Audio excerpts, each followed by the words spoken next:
Since 1973, mushers have challenged themselves in a race nicknamed the last great race on Earth, racing each March from Anchorage to Nome, Alaska. Nearly 1,000 miles in length, mushers and teams travel over mountain ranges and through flat tundra, to the western Alaskan coast and finally to the town of Nome. The route that most of this race follows is a trail that was created long before the race became a race. Used by Native Alaskans for hunting and travel to various villages, the Iditarod Trail was cleared in 1908 by government employees and in 1910 became regularly used as a means of supplying gold miners and settlements with mail and supplies, delivered exclusively by dog team to the small villages. In January of 1925, an outbreak of diphtheria threatened to wipe out the town of Nome if an antitoxin medicine was not supplied. The antitoxin could only be delivered by dog sled across a portion of the Iditarod Trail, which was the only route accessible for transporting goods during the harsh winters.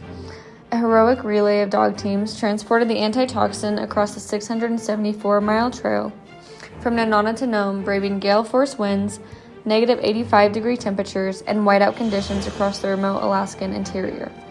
The life-saving serum was delivered to Nome in a record-breaking 127.5 hours without a single broken vial. This came to be known as the 1925 Serum Run, also called the Great Race of Mercy. Many aspects of this journey are commemorated annually in the Iditarod Dog Sled Race. You may have heard of some of these brave dogs before, namely Togo and Balto. There is a museum dedicated to all things Iditarod located in Wasilla, Alaska, where you can find more information and relics. Even after the use of the airplane became more standard, dog teams continued to be widely used for local transportation and day-to-day work, particularly in native villages.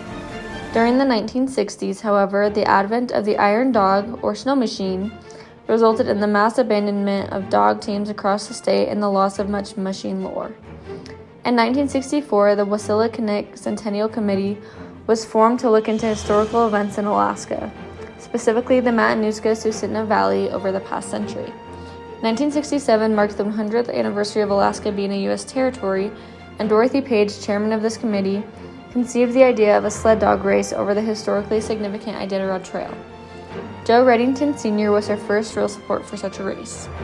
Reddington had two reasons for organizing the Iditarod race: to save the sled dog culture in Alaskan Huskies, which were being phased out of existence due to the introduction of snowmobiles in Alaska, and to preserve the historical Iditarod Trail between Seward and Nome.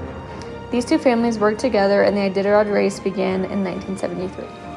The race today is a reconstruction of the freight route to Nome and commemorates the part that sled dogs played in the settlement of Alaska. The mushers travel from checkpoint to checkpoint much as the early freight mushers did, but now they have a lot more help and spectators along the way. Many Native Alaskans, as well as Alaskan citizens, train year-round to prepare for this commemorative race.